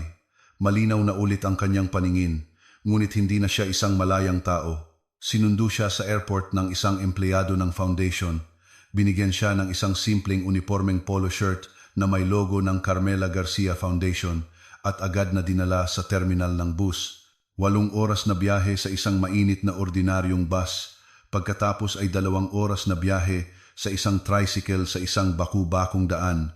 Sa wakas ay nakarating siya sa service clinic, isang simpleng puting gusali sa gitna ng isang bayang napapaligiran ng mga palayan. Walang aircon, electric fan lang. Walang high-tech na kagamitan, isang stethoscope, sphygmomanometer at mga pangunahing gamot lang. Ang dating star surgeon na si Javier ay kailangan na ngayong gamutin ang ubo, sipon, pagtatae at magpaanak gamit ang mga pangunahing kagamitan. Noong una, galit siya, puno ng sama ng loob at napahiya, ngunit wala siyang pagpipilian. Araw-araw, nagtatrabaho siya sa ilalim ng mahigpit na pangangasiwa ng head ng clinic. Sa Maynila, nagdurusa si Aling Pilar. Naubos ang 3 buwang pera. Napilitan siyang ibenta ang kanyang mga bag. Oo, ang parehong babae na dating humamak kay Carmela ay kailangan na ngayong magtrabaho bilang isang dishwasher sa isang karinderya, naghuhugas ng mga plato para lang mabuhay. Tuwing nakikita niya ang mukha ni Carmela sa balita sa TV bilang isang kilalang pilantropo, umiiyak na lang si Aling Pilar sa kanyang maliit na apartment na may walang katapusang pagsisisi. Lumipas ang 6 na buwan at nagsimula ng masanay si Javier. Nagsimula siyang makahanap ng isang bagay na nawala sa kanyang buhay, katapatan. Nakita niya ang mga pasyente sa bayan na labis na nagpapasalamat dahil lang sinuri niya sila. Tinulungan niya ang isang batang may bali sa braso gamit ang mga pangunahing kagamitan. Natanto niya na ang kahulugan ng pagiging doktor ay hindi luho o status. Isang hapon, isang helicopter ang lumapag sa bukid ng bayan, ikinagulat ng lahat ng residente. Si Javier, na ginagamot ang sugat ng isang magsasaka, ay tumingala. Mula sa helicopter, bumaba si Carmela, kasama si Attorney Morales. Dumating siya para sa isang routine inspection. Si Carmela, na nakasuot ng isang malinis na linen shirt, ay pumasok sa klinik. Nakita niya si Javier, na ngayon ay medyo maitim na dahil sa araw. Basa ng pawis ang kanyang uniforme. Hindi siya personal na binati ni Carmela. Sinuri niya ang mga libro ng inventaryo ng gamot at mga talaan ng pasyente. Huminto siya sa tapat ni Javier na inaalo ang isang batang umiiyak dahil sa isang iniksyon. Ang kamay ni Javier, na minsay nanginig dahil sa sakit at kayabangan, ay ngayon ay napakatatag at malambot habang tinatapik ang likod ng bata. Nagtagpo ang kanilang mga mata sa isang sandali. Yumuko si Javier bilang pagbati. Magandang umaga, Mrs. Garcia. Nasa mesa po ng head ng clinic ang daily patient report. Tinitigan siya ni Carmela ng matagal. Wala nang galit sa kanyang mga mata, ang tingin na lang ng isang leader sa kanyang empleyado. Magaling, Dr. Perez. Ipagpatuloy mo yan. Mayroon ka pang 26 na taon at 6 na buwan na natitira. Tumalikod si Carmela at bumalik sa kanyang helicopter. Pinanood ni Javier ang paglipad nito palayo. Huminga siya ng malalim. Totoo ngang hindi niya ka-level si Carmela. Si Carmela ay nasa langit at siya ay nasa lupa. Perpektong nanalo si Carmela. Hindi lang niya nakuha pabalik ang kanyang pera, hindi lang siya nakaganti. Kinuha niya ang buhay ni Javier, winasak ito, at pagkatapos ay binuo muli sa kanyang sariling bersyon. Hindi bilang isang mayabang na asawa, kundi bilang isang dedikadong doktor. Nagawa ni Carmela na ipasa ang kabutihan sa pinakamasakit at pinakamakatarungang paraan na posible. Isang maikling aral, ang kayabangan ay ang utang na may pinakamataas na interes. Sisingilin ito kapag hindi tayo handa. Ang katapatan sa kabilang banda ay isang puhunan. Kadalasan itong ibabalik ng doble sa mga paraang hindi inaasahan.